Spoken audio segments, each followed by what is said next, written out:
ಕಳ್ತನ ಮಾಡ್ತೀಯಾ? ಇನ್ಸ್ಪೆಕ್ಟರ್ ಒಂದು ದೊಡ್ಡ ಕೋಲ್ ತಗೊಂಡು ಗೌತಮ್ನ ಹೊಡೆಯೋಕೆ ಶುರು ಮಾಡ್ದ. ಅದೇ ಟೈಮ್ ನಲ್ಲಿ ನಿಲ್ಸು. ಸಡನ್ ಆಗಿ ಹಿಂದೆಯಿಂದ ಒಂದು ಖಡಕ್ ಧ್ವನಿ ಬಂತು.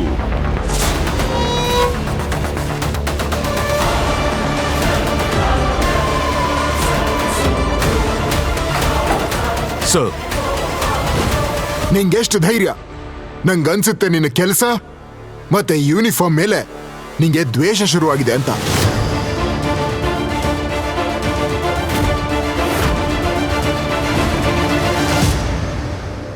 ಹುಕುಂ, ಇಲ್ಲಿ ನಿಮ್ಗೆ ಆಗಿರೋ ತೊಂದರೆಗೆ ನಾನ್ ಸಾರಿ ಕೇಳ್ತೀನಿ. ಸರ್, ನೀವೇನ್ ಮಾಡ್ತಿದ್ದೀರಾ? ಇವನು ರಾಜ್ಗುರು ಫ್ಯಾಮಿಲಿಯ ಮನೆ ಅಳಿಯ ಸರ್. ಇವನು ಮಿತ್ತಲ್ ಶಾಪ್ನಲ್ಲಿ ಡೈಮಂಡ್ ನೆಕ್ಲೆಸ್ ನ ಕಳ್ತನ ಮಾಡಿ ಸಿಕ್ಬಿದ್ದಿದ್ದಾನೆ. ಅಷ್ಟೇ ಅಲ್ಲ, ಹೆಂಡತಿ ಕೂಡ ಇವನನ್ನ ಬಿಡಿಸೋದಕ್ಕೆ ಒಪ್ಲಿಲ್ಲ. Shut up. ಯಾಕೆ ಮಗನೇ, ನಿನ್ನ ಸಸ್ಪೆನ್ಷನ್ ಅಲ್ಲ, ಡೈರೆಕ್ಟ್ ಟರ್ಮಿನೇಷನ್ ಆಗುತ್ತೆ. ನಿನಗೆ ಗೊತ್ತಾ ಇಲ್ಲಿ ಯಾರನ್ನ ಕರ್ಕೊಂಡು ಬಂದಿದ್ಯಾ ಅಂತ? ಇವ್ರೇನಾದ್ರೂ ಮನ್ಸ್ ಮಾಡಿದ್ರೆ ಅಂತ 10 ಜ್ಯುವೆಲರಿ ಶಾಪ್ನ ಕೊಂಡ್ಕೊಂಡು ನನ್ನನ್ನೇ ತನ್ನ ಗಾರ್ಡ್ ಮಾಡ್ಕೋಬಹುದು. ಆಮೇಲೆ ಕಮಿಷನರ್ ತಮ್ಮ ಮೊಬೈಲ್ ನಲ್ಲಿ ಒಂದು ಮೆಸೇಜ್ ಅನ್ನ ಇನ್ಸ್ಪೆಕ್ಟರ್ಗೆ ತೋರಿಸಿದ್ರು. ಅದನ್ನ ನೋಡಿದ ತಕ್ಷಣ ಇನ್ಸ್ಪೆಕ್ಟರ್ ಮುಖ ಬೆಂಚ್ಕೊಳ್ತು. ಸರ್, ನಾನು ತಪ್ಪು ಮಾಡಿದೆ. ದಯವಿಟ್ಟು ನನ್ನನ್ನು ಕ್ಷಮಿಸಿ ಸರ್. ಸರ್, ಹುಕುಂ,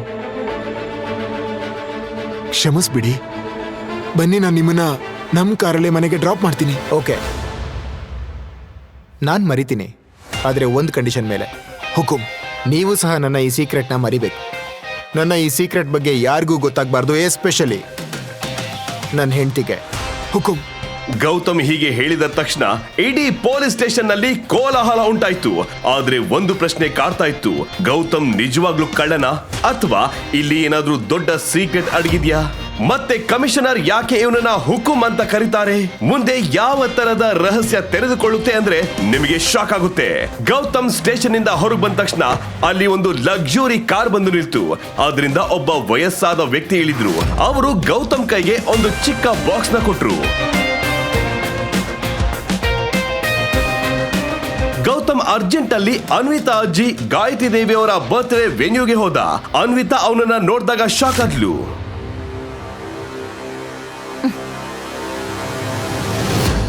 ಎಲ್ಲಿಂದ ಬಂದೆ ಇಲ್ಲಿಗೆ? ಕಳ್ಳ, ನಿನ್ನನ್ ಯಾರು ಪೊಲೀಸ್ ಸ್ಟೇಷನ್ ಇಂದ ಬಿಡಿಸಿದ್ದು? ನೀನ್ ಅಲ್ಲೇ ಬಿದ್ದಿದ್ರೆ ಚೆನ್ನಾಗಿರೋದು. ನಾನೇನು ಕಳ್ತನ ಮಾಡಿಲ್ಲ ಅನ್ವಿತಾ. ನಾನು ಜ್ಯುವೆಲರಿ ಶಾಪ್ ಮುಂದೆ ನಿಂತಿದ್ದೆ, ಪೊಲೀಸ್ ಹಿಡಿದ್ರು. ತುಂಬಾ ಕಷ್ಟಪಟ್ಟು ನಿರಪರಾಧಿ ಅಂತ ಪ್ರೂವ್ ಮಾಡಿ ಬಂದೆ. ಸರಿ ಸರಿ, ಎಂತ ಚೀಪ್ ಗಿಫ್ಟ್ ತಂದಿದ್ಯಾ ನೀನು? ಪ್ಯಾಕಿಂಗ್ ಎಷ್ಟು ಚೀಪ್ ಆಗಿದೆ. ಛೀ. ಪ್ಯಾಕಿಂಗ್ ಮ್ಯಾಟ್ರ್ ಆಗಲ್ಲ, ಒಳಗಡೆ ಗಿಫ್ಟ್ ಏನಿದೆ ಅನ್ನೋದು ಮ್ಯಾಟ್ರ್ ಆಗುತ್ತಲ್ವಾ? ನೀನ್ ನೋಡಿದ್ರೆ ಶಾಕ್ ಆಗ್ತೀಯಾ. ಏಯ್, ಅದು ಅಜ್ಜಿ ಗಿಫ್ಟ್, ನೀನ್ಯಾಕೆ ಓಪನ್ ಮಾಡ್ತೀಯಾ? ಅವರೇ ಓಪನ್ ಮಾಡ್ಲಿ ಬಿಡು. Fine, what ever. ಆದ್ರೆ ಬೇರೆಯವ್ರ ಗಿಫ್ಟ್ ಕೊಡುವಾಗ ನೀನು ನಿನ್ನ ಬಾಕ್ಸ್ ಅನ್ನ ಸೈಡಲ್ಲಿ ಇಟ್ಬಿಡು, ಓಕೆ? ತಾತ ನನ್ ಜೊತೆ ಅದ್ಯಾವ ಜನ್ಮದ ರಿವೆಂಜ್ ತಗೊಂಡ್ರೋ ಏನೋ, ನನ್ನಂತ ಮಿಲೇನಿಯರ್ ಹುಡುಗಿನ ನಿನ್ನಂತ ಬಡವನ್ ಜೊತೆ ಮದ್ವೆ ಮಾಡ್ಸಿದ್ರು. ದುಡ್ಡು ಇಲ್ಲ, ಮರ್ಯಾದೆನೂ ಇಲ್ಲ. ಹೋಗೋಣ. ಯಾಕೆ ಹೀಗ್ ನಿಂತಿದ್ಯಾ? ಹೋಗು. ಥ್ಯಾಂಕ್ ಯು ಮಗಳೇ. ಮತ್ತೆ ಆ ಪಾರ್ಟಿಯಲ್ಲಿ ಅನ್ವಿತಾಳ ಕಸಿನ್ ಶರಣ್ಯ ಫುಲ್ ಮಿಂಚುತ್ತಾ ಬಂದ್ಲು. ಎಕ್ಸ್ಪೆನ್ಸಿವ್ ಬ್ಲಾಕ್ ಡ್ರೆಸ್ ಹಾಕಿ ಕೈಯಲ್ಲಿ ಒಂದು ಗೋಲ್ಡನ್ ಗಿಫ್ಟ್ ಹಿಡಿದು ಬರ್ತಾ ಇದ್ದ ಹಾಗೆ ಫುಲ್ ಪಾರ್ಟಿ ಅಟೆನ್ಷನ್ ಅವಳ ಕಡೆ ಹೋಯ್ತು. ಎಲ್ಲರ ಮಧ್ಯೆಯಿಂದ ಅವಳು ನೇರವಾಗಿ ಅಜ್ಜಿ ಹತ್ರ ಹೋದ್ಲು. ಹಾಯ್ ಅಜ್ಜಿ, ಇದು ನಿಮ್ಗೆ. ಹೇ ಶರಣ್ಯ, ನೀನ್ ಯಾಕೆ ಗಿಫ್ಟ್ ತರ್ಬೇಕು?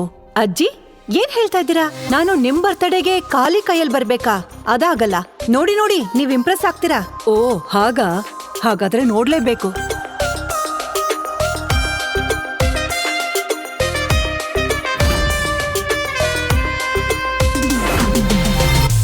ಡೈಮಂಡ್ ಪೆಂಡೆಂಟ್, ಇಷ್ಟೊಂದು ಶೈನ್ ಡೈಮಂಡ್. ನಾನು 72 ವಯಸ್ಸಲ್ಲಿ ಇದನ್ನ ಮೊದಲನೇ ಬಾರಿಗೆ ನೋಡ್ತಿದ್ದೀನಿ.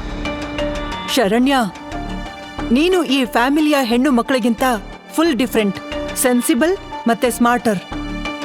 ತುಂಬಾ ಬ್ಯೂಟಿಫುಲ್ ಆಗಿದೆ, ತುಂಬಾ ಚೆನ್ನಾಗಿದೆ. ಹೀಗೆ ಹೇಳಿ ಗಾಯತ್ರಿ ದೇವಿ ಅನ್ವಿತಾ ಕಡೆ ನೋಡಿದ್ರು.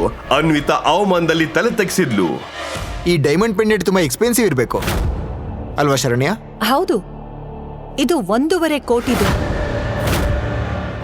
ಯಾರೋ ನಿಮ್ಗೆ ಮೋಸ ಮಾಡಿದ್ದಾರೆ ಅಂತ ಕಾಣಿಸುತ್ತೆ. 5 ಲಕ್ಷದ ಪೆಂಡೆಂಟ್ನ 1.5 ಕೋಟಿಗೆ ಸೇಲ್ ಮಾಡಿದ್ದಾರೆ. ನಾನ್ಸೆನ್ಸ್. ಅಷ್ಟಕ್ಕೂ ನಮ್ ಜೇಬಲ್ಲಿ 500 ರೂಪಾಯಿ ನೋಟ್ ಇಟ್ಕೊಂಡು ಓಡಾಡೋರು ಬೇರೆಯವ್ರಿಗೆ ಲಕ್ಷದ ಬಗ್ಗೆ ಸ್ಪೀಚ್ ಕೊಡಬಾರ್ದು. ಈಗಲೇ ಡೌನ್ಲೋಡ್ ಮಾಡಿ ಕೇಳಿ ರಾಯಲ್ ವಾರಸ್ದಾರ ಕೇವಲ ಪಾಕೆಟ್ ಎಫ್ಎಂ ನಲ್ಲಿ.